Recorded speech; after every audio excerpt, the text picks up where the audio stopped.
Nous allons nous intéresser aux clubs qui vont affronter nos clubs français cette semaine en Coupe d'Europe. Et notamment, il y a un choc, un match que tout le monde attend, en tout cas à Marseille. C'est la réception de Liverpool. Ça sera mercredi. Julien, Liverpool ce week-end a dû se contenter d'un nul face à Burnley, un but partout.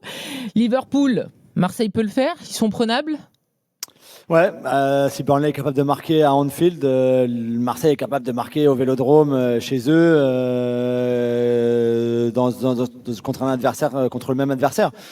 C'est vrai, cette équipe de Liverpool, elle a beaucoup de qualité, ça c'est sûr, notamment avec ballon. On l'a vu sur plusieurs matchs ces dernières semaines, notamment Arsenal par exemple. Vous avez tellement bien su contrôler et le rythme du match, le tempo, l'intensité, contre le pressing adverse, tout ce qu'on veut. C'est vrai, quand tu joues avec Szoboszlai et McAllister et Jones et Gravenberch et Wirtz, ça aide forcément en termes de contrôle et de maîtrise, ça c'est sûr, vu le genre de joueur que c'est.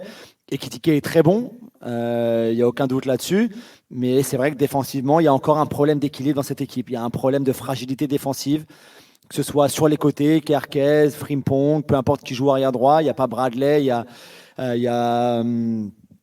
y a Robertson côté gauche, mais c'est plutôt Kerkez le titulaire, même s'il est loin de convaincre aussi. Konaté, Van Dijk dans l'axe, ça a parfois aussi des difficultés, et dans l'alignement, et dans la gestion notamment des espaces. Donc oui, ça peut très bien le faire pour Marseille. La bonne nouvelle pour les Marseillais, bien sûr, c'est que je serai au Vélodrome. Je leur avais porté chance contre Newcastle. Donc je reviens à la demande générale pour leur porter chance mercredi magnifique. aussi. Plus sérieusement, sincèrement, le problème, entre guillemets, on va dire, parce que le match de samedi, ils peuvent le gagner 5-1, il n'y a aucun doute là-dessus, 5-2 peut-être. Il y a un péno raté d'ailleurs. Il y a un peu de Szoboszlai sur la transversale, effectivement. Ils se sont créés beaucoup d'occasions.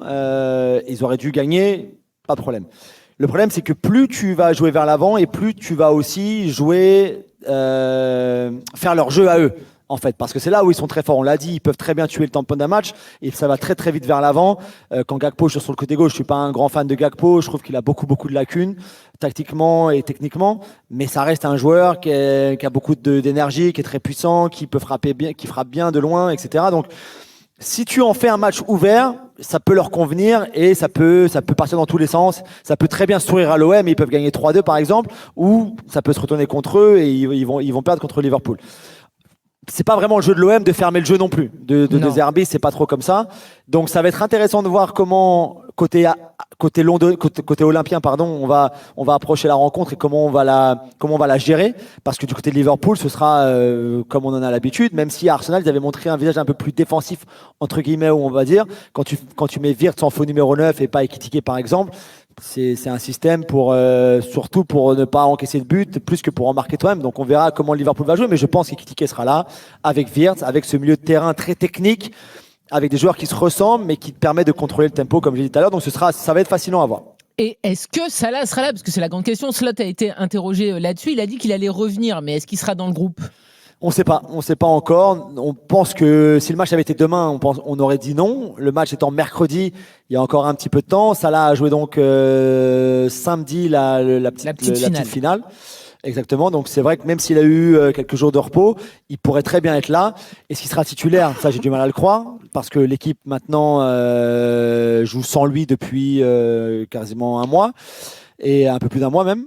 Et même si elle n'a pas forcément très bien tourné non plus, c'est pas comme si elle avait gagné tous ses matchs en l'absence de Salah, mais quand on sait les problèmes qu'il y avait eu avant son départ à la CAN, plus ce qu'on a vu entre-temps, notamment l'émergence de Florian Wirtz, puisque depuis le départ de Salah, c'est vrai que c'est lui qui s'est affirmé avec Ekitike comme les deux joueurs les joueurs principaux pour cette équipe-là en phase offensive. Je me demande ce que Slot va faire de Mo Salah, s'il sera déjà dans le groupe, et puis ensuite s'il est dans le groupe, s'il va titulaire ou pas. On rappelle qu'il n'y a que 3 points d'écart entre Liverpool et Marseille. Si Marseille venait à battre Liverpool mercredi, il y aurait 12 points pour les deux formations parce que Liverpool n'est pas non plus très impressionnant dans cette Ligue des Champions. Si l'OM gagne, ils sont qualifiés 12, pour les playoffs. Ouais. Donc c'est un match ô combien important. On vous rappelle une grande soirée sur RMC aussi mercredi avec ce Marseille-Liverpool et tous les supporters marseillais qui rêvent d'un 4e succès en cette journée de Ligue des Champions.